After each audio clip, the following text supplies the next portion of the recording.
As I was previously saying to you, Brother Bill, former President Bill Cromartie, has seen his share of discrimination, as well as Earl Averett. Earl Averett, who recently retired a few years ago, I didn't know that, helped me with $20. This was before I went to Singapore because things were so bad for me. When I asked Brother Majid al-Rifai for more than $10,000 because I knew I was going to be short, and there were things I wanted to do with the aircraft dispatching to prepare myself in the position to be able to stay in Singapore. Brother Majid al-Rifai, they wouldn't do that, and the Filipino assistants, secretaries, the Brother Majid al-Rifai, who is Ahlul Bayt, bloodline of the Prophet Muhammad sallallahu alaihi wasallam. But that doesn't help you much on the day of judgment because the Prophet warned that. He said it's not going to carry you any extra weight that you got my blood running in your bloodline. It's not going to help you out.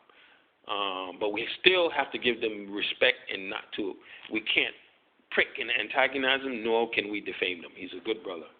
The Filipino assistants and secretaries around him used to laugh at me every time I used to call there in Kuwait.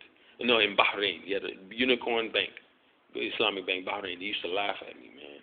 They used to laugh. And then a couple of times, I would call, Magic would pick up, and he would hear that it was me.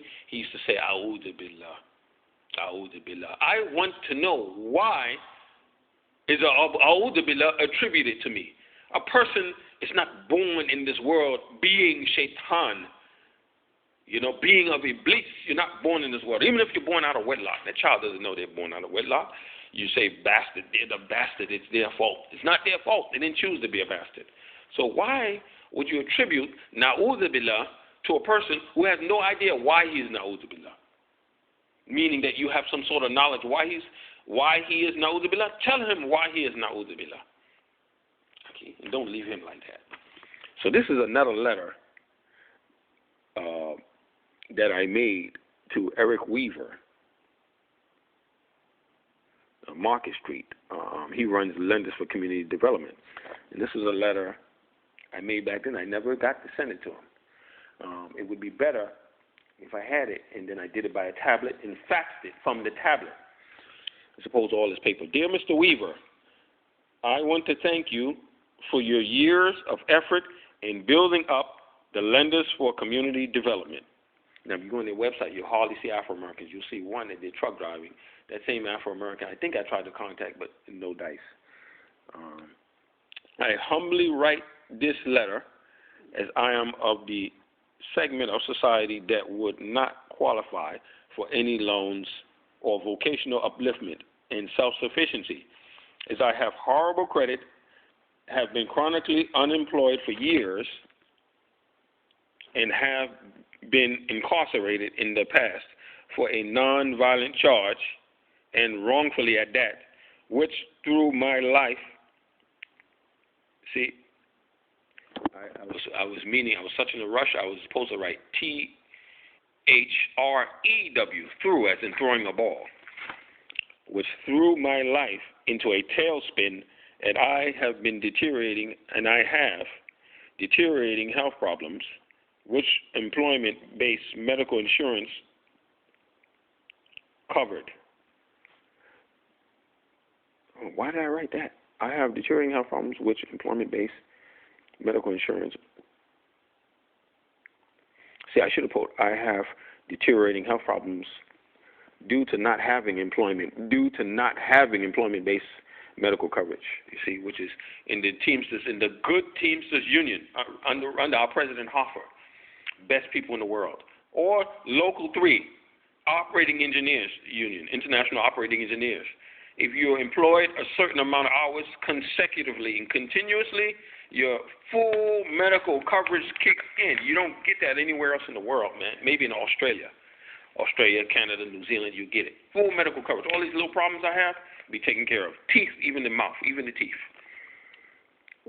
I write you this letter after having spent a weekend at a port with no home aside from a cold couch or basement closet I sleep in, as I have not even had, this is back then now, as I have not even had the money to pay for the couch or room in the house. And the house has been foreclosed upon, which if I were economically viable, I could have helped the Alvarez family against this process. I am now in a situation where that family desperately needs financial help to relocate, as the courts have decided against them just last week, and Mrs. Alvarez has no money to relocate her ailing husband, and I will be on the streets again with no means to survive. I have found work throughout the San Francisco Bay Area that need workers with their own vehicles to serve as an independent contractor, to do night deliveries, luggage returns, etc., and the need is immediate. I have also been approached by an European broadcaster to show the economic disparity and contrived blocks to basic rudimentary capital access for men of my ethnic and social demographic without families who want to become viable members of society.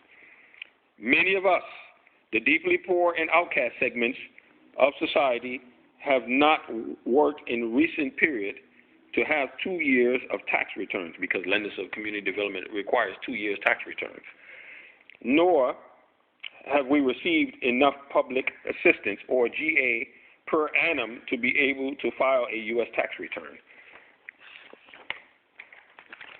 Mr. Weaver, I have remained so long on GA only because I had a serious trauma and beating overseas while in Singapore in October of 2009, and had further actions taken against me here in January of 2012, revoking all of my hard-earned work-related credentials, which even inhibits me from taking union-related work, which would have paid me, see, I was in a rush, not P-A-Y, P-A-I-D, paid me $200 US per day during this holiday season, which I could use toward purchasing a work cargo vehicle to work with the numerous delivery companies, some of which have dedicated routes, but will not commit those routes to someone with thin air talk only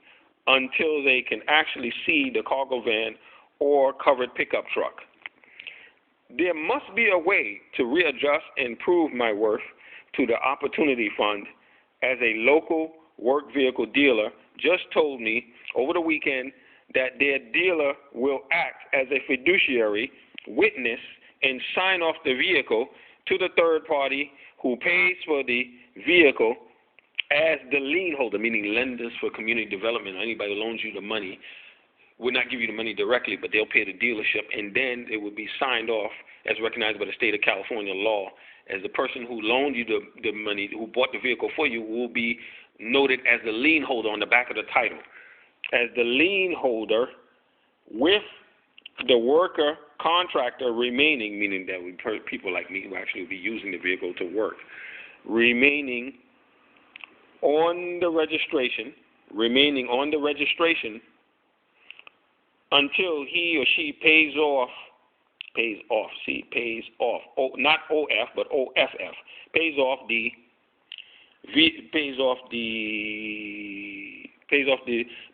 the lender or lien holder, as when this written on